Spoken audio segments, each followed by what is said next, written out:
Welcome back दोस्तों। Achievers web की इस डेली करेंट अफेयर्स की पेशकश में आपका बहुत बहुत स्वागत है। आशा है कि आपकी पढ़ाई काफ़ी शानदार तरीके से चल रही होगी और आप लोगों का स्वास्थ्य भी काफ़ी अच्छा होगा।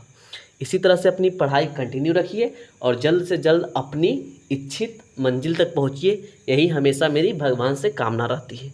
ओके दोस्तों, तो आज है 16 जून 2021 और हम लोग आने वाले कुछ समय में आज के सारे इंपॉर्टेंट करंट अफेयर्स को डिस्कस करेंगे और जिसमें जो इंपॉर्टेंट फैक्ट्स और बताना होगा वो भी मैं आपको बताता चलूँगा ताकि आपको ज़्यादा कुछ रटने की ज़रूरत ना पड़े। ओके दोस्तों, और जैसा कि आपको पता है कि इसके साथ हम लोग करेंगे मैप ऑफ द डे, जिसमें आज हम लोग फिर साउथ अमेरिका की एक कंट्री के बारे में पढ़ेंगे क्योंकि सीरियल बेस से हम लोग चल रहे हैं। ओके, एक रिक्वेस्ट आप लोगों से हमेशा रहती है कि सर यदि आप लोग कोई नए हैं तो सब्सक्राइब कर सकते हैं चैनल को हमारे और बेल आइकन को भी प्रेस कर सकते हैं ताकि सबसे पहले आपके पास वीडियोज़ की नोटिफिकेशन पहुंच जाएगी।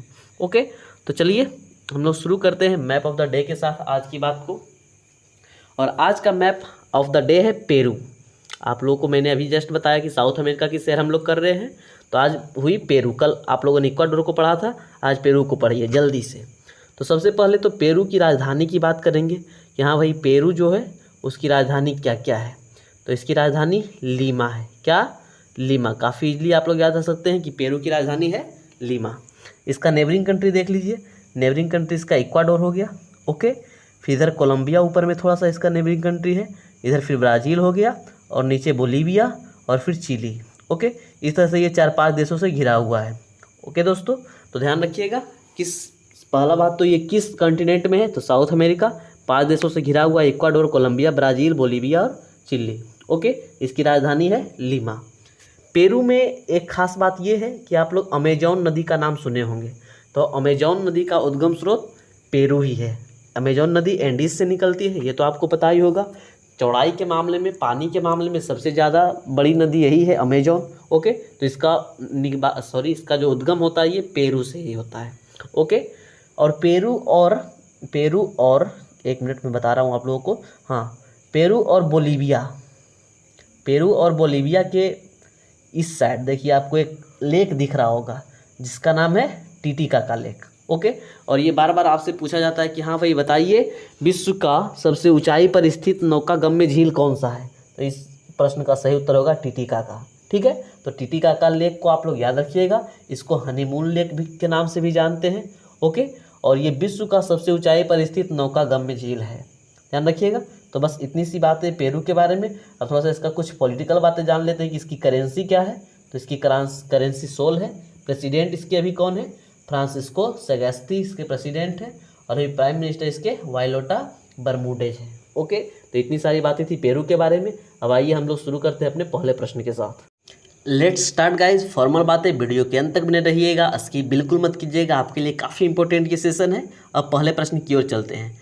पहला प्रश्न आपके लिए काफ़ी शानदार, काफ़ी इंपॉर्टेंट है। प्रश्न को देख लेते हैं कि निम्नलिखित में से किस अंतरिक्ष एजेंसी 2021 के अंत तक दुनिया का पहला लकड़ी का उपग्रह वीजा वुडसैट पृथ्वी की कक्षा में लॉन्च करेगी? आपके ऑप्शंस है European space agency, NASA, ISRO या फिर CNSA।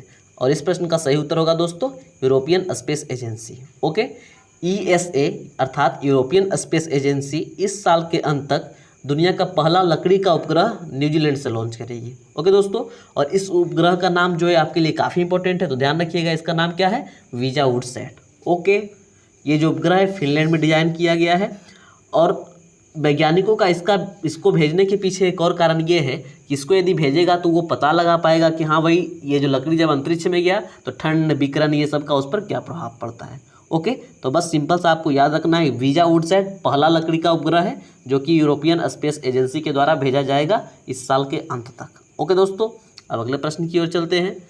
ये देखिए ICC फिर से अपना player of the month award के विजेता बता दिया गया है ICC के द्वारा। देखते हैं प्रश्न को कि मई के लिए ICC player of the month awards के विजेता कौन बने हैं। तो आपको पता होना चाहिए कि मुशफिकुर रहीम, ओके, और कैथरीन ब्राइस। पुरुष में मुशफिकुर रहीम और महिला में कैथरीन ब्राइस दोनों मिलकर ICC player of the month awards की विजेता बने हैं और बनी हैं। ओके, तो ध्यान रखना है। और यदि हम लोग यही अप्रैल की बात कर ले कि अप्रैल के लिए ICC player of the month awards के विजेता कौन बने थे पुरुष में, तो बाबर आजम। ओके, और उसके पहले जनवरी, फरवरी, मार्च में भारतीयों का कब्जा था और उम्मीद है कि इस मंथ में भी भारतीयों का ही कब्जा रहेगा क्योंकि वर्ल्ड टेस्ट चैंपियनशिप का फाइनल आने वाला है। ओके, तो बस ज़्यादा कुछ नहीं इसके बारे में। ध्यान रखिएगा कि हर एक month ICC player of the month award की घोषणा की जाती है और पहला अवार्ड्स मतलब पहला मंथ इसका इनॉग्रल अवार्ड्स ऋषभ पंत के द्वारा जीता गया था। चलिए अब अगले प्रश्न को देखते हैं। एक निधन से संबंधित प्रश्न आपके सामने है कि प्रित्ज जकर पुरस्कार से सम्मानित होने वाले पहले जर्मन वास्तुकार का 101 वर्ष की आयु में निधन हो गया है, उनका नाम क्या था? तो प्रित्ज जकर पुरस्कार से सम्मानित होने वाले ये पहले वास्तुकार थे जर्मनी के, जिनका नाम था गॉटफ्रीड बोहम। ओके, इनका भी हाल फिलहाल में निधन हो गया है, इसलिए ये प्रश्न आपके लिए काफ़ी इंपॉर्टेंट है। कन्फ्यूजन क्या होता है दोस्तों, एक प्रित्जर पुरस्कार है, पत्रकारिता से संबंधित होगा, और एक प्रित्ज जकर पुरस्कार है। तो प्रित्ज जकर पुरस्कार जो है वास्तुकला से संबंधित है। ओके, ध्यान रखिएगा, आर्किटेक्चर से संबंधित है और वो पत्रकारिता और लेखन के क्षेत्र से संबंधित है। ठीक है, तो ध्यान रखिएगा, दोनों में बहुत बड़ा अंतर है, कंफ्यूज नहीं होना है, और ये प्रश्न भी एग्जाम्स में देखे गए हैं। ओके, तो गॉटफ्रीड बोहम को याद रखिएगा। चलिए, ये प्रश्न आपके लिए काफ़ी ज़्यादा इंपॉर्टेंट होने वाला है। प्रश्न क्या है कि होम इन द वर्ल्ड पुस्तक किसका संस्मरण है? आपके ऑप्शंस है अभिजीत बनर्जी, एस्थर डुफ्लो, अमर्त्य सेन और रघु रामराजन। तो प्रसिद्ध अर्थशास्त्री और नोबेल पुरस्कार विजेता अमर्त्य सेन का पुस्तक आने वाला है और इस पुस्तक का नाम है home in the world. Okay, Amartya Sen आपको पता होगा कि नोबेल पुरस्कार विजेता है। किस में जीते थे नोबेल, किस विषय में? तो अर्थशास्त्र में। और कब जीते थे? तो 1998। ओके, और दोस्तों उस समय मतलब कि 1998 में पूरे एशिया में अर्थशास्त्र के क्षेत्र में नोबेल पुरस्कार जीतने वाले पहले व्यक्ति थे। ओके, तो इन्हीं का पेंगुइन प्रकाशन के द्वारा, किसके द्वारा? पेंगुइन प्रकाशन के द्वारा एक बुक लॉन्च किया जा रहा है जिसका नाम है home in the world. Okay, तो ध्यान रखिएगा। चलिए अगले प्रश्न को देख लेते हैं। आज एक दिवस है जो कि आपके लिए इंपॉर्टेंट है, विश्व वायु दिवस। तो आपका प्रश्न है कि विश्व वायु दिवस कब मनाया जाता है? When is world air day celebrated? 15 जून, 16 जून, 17 जून या फिर 14 जून? तो आज इस प्रश्न का सही उत्तर है 15 जून। प्रत्येक वर्ष 15 जून को विश्व हवा दिवस या विश्व वायु दिवस मनाया जाता है। किस लिए भाई? तो स्वच्छ ऊर्जा को बढ़ावा देने के लिए। और वायु जो है, हवा जो है, उससे हम लोग क्या जनरेट कर लेते हैं एनर्जी के सोर्स में? तो आप लोगों को पता है कि पवन चक्की के थ्रू हम लोग क्या करते हैं, जनरेट करते हैं एनर्जी को। ओके, और उससे हम लोग यूज करते हैं। अब जब पवन चक्की आ गया है तो पवन चक्की से संबंधित एक प्रश्न तो आपसे पूछता ही है कि हाँ भाई बताओ, पवन चक्कियों का देश किसे कहा जाता है? तो आप लोगों को पता ही होगा कि पवन चक्कियों का देश डेनमार्क को कहा जाता है। ओके, तो ध्यान रखिएगा। चलिए नेक्स्ट प्रश्न की ओर अब लोग चलते हैं हम लोग। ये प्रश्न थोड़ा सा पुराना है लेकिन ये छूट गया था, आपके लिए इंपॉर्टेंट है इसलिए फिर से इसमें डाला गया है। प्रश्न को देखिएगा कि सतत विकास लक्ष्य SDG के लैंगिक समानता के मामले में किस राज्य को भारत में सबसे शानदार प्रदर्शन करने वाला राज्य घोषित किया गया है? आपके ऑप्शंस है झारखंड, बिहार, पंजाब या फिर छत्तीसगढ़। और इस प्रश्न का सही उत्तर है दोस्तों छत्तीसगढ़। ठीक है, छत्तीसगढ़ ने लैंगिक समानता के मामले में टॉप पर है। ये जो 2020-21 वाला सूचकांक आया है सतत विकास लक्ष्य वाला, इसमें टॉप पर छत्तीसगढ़ है। किस मामले में? लैंगिक समानता के मामले में। लेकिन ओवरऑल की बात कर ले तो टॉप पर केरल था, आप लोगों को पता होगा। अच्छा, ये इंपॉर्टेंट है कि ये सूचकांक जारी कौन करता है, और ये सबसे ज़्यादा इंपॉर्टेंट है, तो आप लोगों को याद होना चाहिए कि ये सूचकांक नीति आयोग, कौन? नीति आयोग और यूनाइटेड नेशंस इन इंडिया दोनों मिलकर जारी करता है। ठीक है, दोनों का कोलैबोरेशन होता है और दोनों मिलकर जारी करता है सतत विकास सूचकांक। Okay, sustainable development goals. और टॉप पर इसमें आप लोगों ने देखा कि केरल था, और लास्ट पर कौन था? ये आपको आज का क्वेश्चन ऑफ द डे में यही प्रश्न रहेगा, तो वो आपको बताना होगा। ठीक है, अब आइए एक ब्रांड एम्बेसडर की ओर चलते हैं। प्रश्न आपका है कि जैव प्रौद्योगिकी company My Lab discovery solutions ने निम्न में से किस अभिनेता को अपना ब्रांड एम्बेसडर नियुक्त किया है? Biotechnology company My Lab Discovery Solution has appointed which of the following actor as its brand ambassador? आपके ऑप्शंस है नवाजुद्दीन सिद्दीकी, रणबीर कपूर, अक्षय कुमार और अजय देवगन। और इस प्रश्न का सही उत्तर है दोस्तों अक्षय कुमार। अक्षय कुमार को माई लैब डिस्कवरी सॉल्यूशंस के द्वारा अपना ब्रांड एम्बेसडर नियुक्त किया गया है। ठीक है दोस्तों, और बाकी आप लोग अक्षय कुमार से वाकिफ़ होंगे ही, खिलाड़ी भैया। अभी हाल फिलहाल में इनका कोई फिल्म माइलस्टोन को प्राप्त किया है, मतलब 20-25 साल उस फिल्म को हो गए हैं, खिलाड़ियों को खिलाड़ी का 25 साल नहीं और ज़्यादा हुआ है, वो इंपॉर्टेंट नहीं है, बस मैं ऐसे ही बता दिया हूँ। ओके, तो बस ध्यान रखिएगा, अक्षय कुमार को माई लैब डिस्कवरी सॉल्यूशंस ने अपना ब्रांड एम्बेसडर नियुक्त किया है। और ये जो माई लैब डिस्कवरी सॉल्यूशंस है ये एक जैव प्रौद्योगिकी अर्थात बायोटेक्नोलॉजी कंपनी है। ओके, चलिए ये प्रश्न के बारे में थोड़ा सा जानिए। ये प्रश्न आपके लिए थोड़ा सा इंपॉर्टेंट है कि हाल ही में किस IIT संस्थान के द्वारा देश का पहला पावर फ्री CPAP। CPAP का फुल फॉर्म काफ़ी इंपॉर्टेंट है दोस्तों। Continuous positive air pressure device जीवन वायु विकसित किया गया है। देखिए CPAP डिवाइस विदेशों में चलता है, लेकिन चूंकि IIT रोपड़ के द्वारा इंडिजिनसली मतलब कि देसी स्तर पर इसको लॉन्च किया गया है, बनाया गया और इसका नाम रखा गया है जीवन वायु। ओके, पावर फ्री है, ये इंपॉर्टेंट है, पावर फ्री है, मतलब इसमें बिजली की ज़रूरत नहीं है। ओके, और ये जो CPAP होता है ये क्या है? कंटिन्यूअस पॉजिटिव एयर प्रेशर क्या होता है? कभी कभी दोस्तों बहुत सारे लोगों को लगता है क्या है कि वो सोते हैं तो सोते वक्त लगता है उनको कि हाँ श्वास लेने में तकलीफ़ हो रही है, तो इसीलिए ये डिवाइस बनाया गया है। ओके, एक वेंटिलेटर टाइप का ही है। ठीक है, चलिए अब अगले प्रश्न की ओर चलते हैं। हाँ, तो ये लॉन्च किसके द्वारा किया गया था? IIT रोपड़ के द्वारा, आप लोग ध्यान रखिएगा। हाँ, अब नेक्स्ट प्रश्न को देख लेते हैं। अगला प्रश्न आपके लिए और ज़्यादा इंपॉर्टेंट है कि हाल ही में उत्तर अटलांटिक संधि संगठन शिखर सम्मेलन कहाँ आयोजित किया गया? Where was the North Atlantic Treaty Organization, short form इसका नाटो है, summit held recently.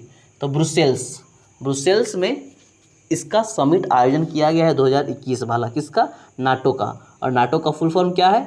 North Atlantic Treaty Organization. यदि स्थापना की बात आप लोग कीजिएगा तो 1949 में इसकी स्थापना हुई थी। वर्तमान में इसके सदस्य देश 30 है और इसका मुख्यालय यही ब्रुसेल्स में ही है। ओके, तो इतनी सारी बातें आपको ध्यान रखने का है।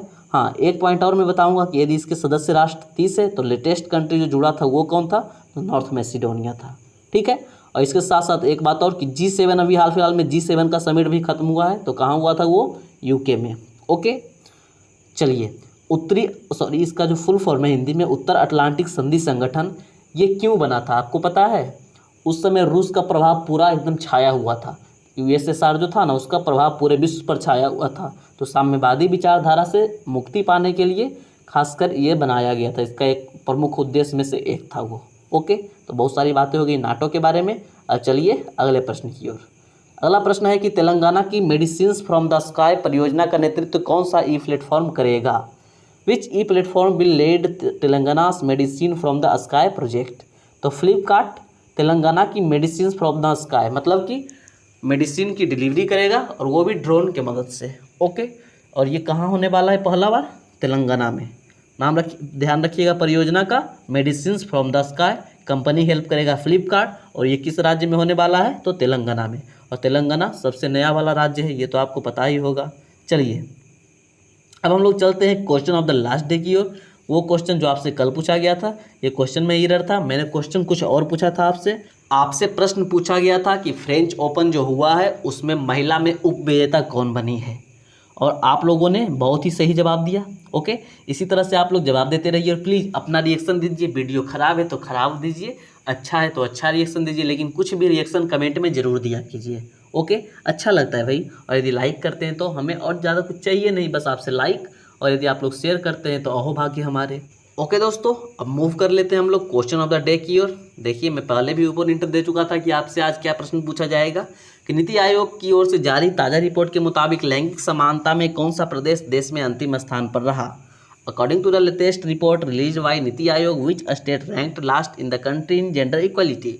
आपके ऑप्शन हैं दिल्ली, राजस्थान, असम और बिहार। तो आपके उत्तर का हमेशा की तरह इंतजार रहेगा। सेशन के अंत तक बने रहने के लिए आपका बहुत बहुत धन्यवाद। इसी तरह से आप लोग हमारे साथ बने रहिए, आपकी ज्ञान में वृद्धि होती रहेगी। और कुछ दिनों बाद अब रोजाना 2 वीडियो आपके लिए लाए जाएंगे, ताकि आपका करेंट अफेयर्स के साथ साथ अन्य सब्जेक्ट से भी बेहतर होता चले। ओके दोस्तों, तो अपना ख्याल रखिएगा। मैं शिवम फिर से मिलूँगा अगले दिन अगले वीडियो में। जय हिंद, Shivam signing off, take care.